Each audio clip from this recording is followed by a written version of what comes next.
আমি রাজ্যের বিরোধী দলনেতা হিসেবে যে গুরু দায়িত্ব দল এবং মাননীয় প্রধানমন্ত্রী দিয়েছিলেন গত 5 বছর নিষ্ঠার সঙ্গে পালন করেছি। আমি মাননীয় মোদীজিকে আমার দণ্ডবত প্রণাম নিবেদন করি। আজকের এই সভা থেকে পরিবর্তনের সংকল্প নিতে হবে। সবাই বলুন, পরিবর্তন হচ্ছে, এবারে পরিবর্তন হচ্ছে। বাঁচতে চাই, বাঁচতে চাই, মা বোনের সম্মান চাই, চাকরি চাই, শিল্প চাই, অন্নদাতা কৃষককে বাঁচাতে চাই, অনুপ্রবেশ মুক্ত বাংলা চাই, চোর মুক্ত বাংলা চাই, জিহাদি মুক্ত বাংলা চাই, মৌলবাদী মুক্ত বাংলা চাই, জঙ্গি মুক্ত বাংলা চাই।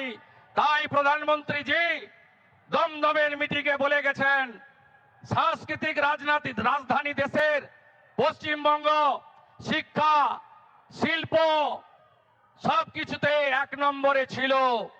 তিনি বলেছেন, বাংলার হিত গৌরব ফেরাবে বিজেপি, গ্যারেন্টারের নাম নরেন্দ্র দামোদর দাস মোদী। আমরা মোদীজির নেতৃত্বে ডবল ইঞ্জিন করব, রাষ্ট্রবাদী সরকার করব এবং আদর্শ বাঙালি শ্যামাপ্রসাদ মুখার্জির স্বপ্ন পূরণ করব। তাই বলুন, পাল্টানো দরকার, পাল্টানো দরকার, আরো জোরে পাল্টানো দরকার, পাল্টানো দরকার, পাল্টানো দরকার, পাল্টানো দরকার, পাল্টানো দরকার। গো মাতা কি, गंगा माता की, माता काली की, माता दुर्गा की